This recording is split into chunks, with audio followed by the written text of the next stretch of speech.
বিসমিল্লাহির রহমানির রহিম।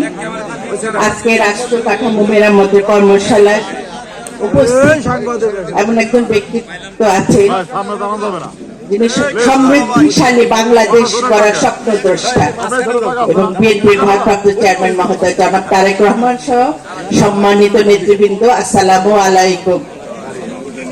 আমার বক্তব্যের শুরুতে আমি এটা আমার বিশেষভাবে মানিকগঞ্জবাসীর পক্ষ থেকে আমি ধন্যবাদ জানাতে চাই আজকের কর্মশালার প্রধান বক্তা ও বিএনপি মিডিয়া সেলের সম্মানিত আহ্বায়ক ডক্টর মওদুদ হোসেন আলমগীর পাবেল ভাইকে দীর্ঘ সময় ধরে ভাষায় 31 দফাকে উপস্থাপন করেছে। এটা মনে হয় আমার এখানে যারা মানিকগঞ্জবাসী যারা আছে তারা খুবই অনুপ্রাণিত হয়েছে এবং তার কথা যদি আমরা আরো 1 ঘন্টা শুনতাম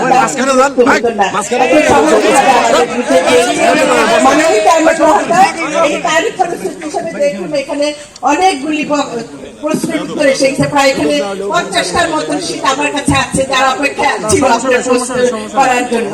ইনশাআল্লাহ আগামীতে আমরা এইভাবে করে শুধু এককভাবে মানিকগঞ্জবাসীর জন্য চাচ্ছি আপনি যদি চান জেলা সভাপতি হিসেবে আপনি যদি শুধু আবার অ্যারেঞ্জ করতে চান করলে নিশ্চয়ই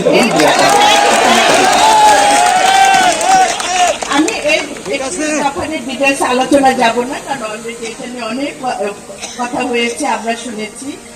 আমাদের এই যে 31 দফা কি বলে? 31 দফা বলে বাংলাদেশের হারানো গণতন্ত্র ফিরিয়ে আনার প্রতিচ্ছবি। 31 দফা মানব অধিকার প্রতিষ্ঠার প্রতিচ্ছবি। এই 31 দফা ধর্ম বর্ণ নির্বিশেষে অসাম্প্রদায়িক দেশ গড়ার প্রতিচ্ছবি।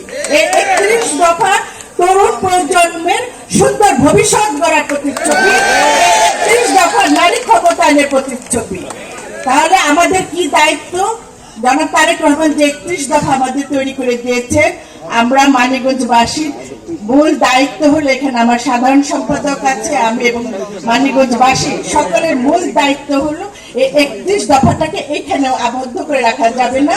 এটা জেলা থেকে থানা, থানা থেকে ইউনিয়ন, ইউনিয়ন থেকে ওয়ার্ড এবং প্রত্যেকটা ঘরে গ্রামে যেতে হবে। গ্রামে প্রত্যেকটা ঘরে ঘরে বৈঠক বলেন, চায়ের দোকান বলেন, যেখানেই বলেন 31 দফাটাকে আমাদের মানুষের মাঝে পৌঁছে দিতে হবে। 18 লক্ষ জনসংখ্যা বাংলাদেশে, এই মানিকগঞ্জে 18 লক্ষ জনসংখ্যা, সেই 18 লক্ষ জনসংখ্যার ঘরে 31 দফা পৌঁছে দিতে হবে।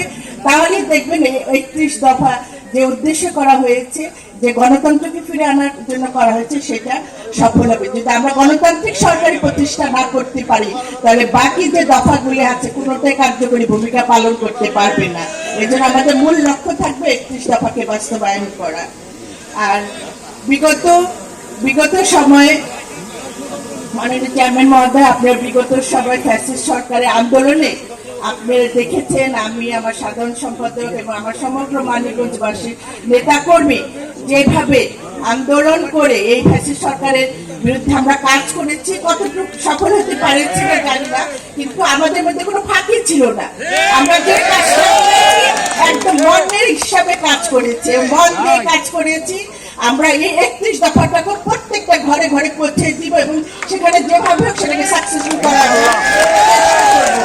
আমি মনে করি আমাদের প্রথম যে সমস্ত কিছুর মূলে যদি আমি মনে করি আমাদের প্রথম যে শর্তটা মানতে হবে, প্রথম যে চিন্তাটা আমাদের করতে হবে, সেটা হলো দেশপ্রেম। এই দেশপ্রেম যদি আমাদের সত্যিকারের দেশপ্রেম, আমরা মুখে মুখে দেশপ্রেম বলবো সেটা হবে না, মুখে মুখে বলে আমার দলকে ভালোবাসি সেটা হবে না। আমার দলকে ভালোবাসতে হলে হৃদয়তে ভালোবাসতে, বিবেকতে ভালোবাসতে হবে। আমাদের এই দেশপ্রেম এবং দলের প্রতি যে প্রেম, এটা যদি আমাদের সত্যিকার ভাবে থাকে, তাহলে আমি মনে করি কোনো মানুষ দেশের বিরুদ্ধে দুর্নীতি করতে পারে না, কোনো অন্যায় কাজ করতে পারে না, জনগণকে ঠকাতে পারে না। বিশ্বাস করি, আমি আমার এলাকাবাসীও বিশ্বাস করি। তা আমার সবার প্রতি অনুরোধ থাকবে, আমরা যেন আজকে থেকে প্রতিজ্ঞাবদ্ধ হই, আমরা যেন কালকে থেকে যেন আমাদের কর্মশালার কাজ শুরু হয়ে যায়। আরেকটা বিষয়, যেহেতু এটা কোন পদ্ধতিতে আমি যাচ্ছি, এইভাবে আমি 31 দফা যদি আমি সবাইকে, আমি যেটা মনে করছি চেয়ারম্যান মহোদয়, আপনি আবার ভুলও হতে পারে, প্রত্যেকটা আমি যে 31 দফাটা সারাক্ষণ একসাথে বসে যদি 31 দফা আলোচনা করি, সেটা হয়তো সবার মাথায় ঢুকবে না বা ধৈর্যটাও থাকবে না।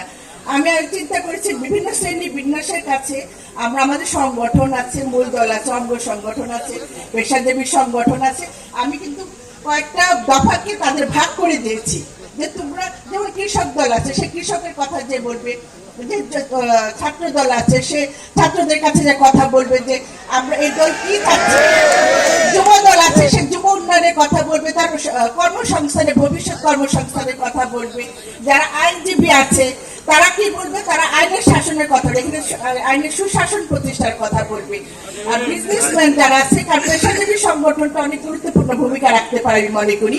এই পেশাজীবী সংগঠনের সাথে শিক্ষক আছে, ইঞ্জিনিয়ার আছে, ডাক্তার আছে, তারা যদি তাদের প্রত্যেকটা সেক্টরে প্রত্যেকটা দফা আমি এভাবে লিখে দিয়েছি যে সেই দফা নিয়ে তারা কাজ করবে। মুক্তিযোদ্ধা তার মুক্তিযোদ্ধার যে দফাটা আছে সেই দফাটা নিয়ে কাজ করবে। এইভাবে যদি আমরা প্রত্যেকটা সেক্টরকে যদি ইনভলভ করতে পারি একদম গ্রাম পর্যন্ত, তাহলে এই যে 31 দফাটা কিন্তু আসতে অনেক সহজ হয়ে যাবে এবং মানুষ আরো আগ্রহ করে এটাকে আরো শেখার চেষ্টা করবে। আমি মনে করি আমার ভুল হতে পারে, যদি ভুল হয়ে থাকে আপনি ক্ষমা চাইবেন। ঠিকই আছে। আমাদের মূল লক্ষ্য হচ্ছে পৌঁছে দেওয়া, যে মানুষের কাছে পৌঁছে দেওয়া, সে পৌঁছে দেওয়ার কাজটাই আমরা করতে যাচ্ছি। আমরা কিন্তু এখন আপনি যেমন বলেছেন যে জনগণের কাছে যেতে হবে, জনগণের পাহারাদারের ভূমিকা থাকতে হবে যতক্ষণ পর্যন্ত গণতান্ত্রিক সরকার প্রতিষ্ঠিত না হয়। আমরা সেইভাবেই আপনার নির্দেশে জনগণের পাহারাদার হয়ে জনগণের কাছে যাওয়ার চেষ্টা করব। আপনি শুধু আমাদের দোয়া করবেন আমরা যেন আমাদের লক্ষ্যে পৌঁছাতে পারি। ধন্যবাদ সকলকে।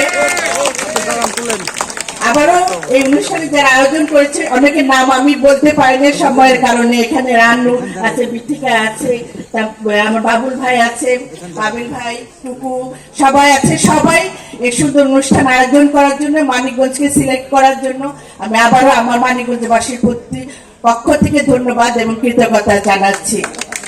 ইনশাল্লাহ আবার আমাদের চেয়ারম্যান মহোদয় বলেছে ইনশাল্লাহ আমরা আগামীতে শুধু মানিকগঞ্জ নিয়ে প্রোগ্রাম করবো। বাংলাদেশ জিন্দাবাদ, জাতীয়তাবাদী দল জিন্দাবাদ, আমার দেশের নেত্রী বেগম খালেদা জিয়া জিন্দাবাদ, জনাব তারেক রহমান জিন্দাবাদ। আজকের অনুষ্ঠানের আয়োজক যারা উপস্থিত হয়েছেন সহ আমার মানিকগঞ্জবাসী জিন্দাবাদ। ধন্যবাদ। আমি সরাসরি আমাদের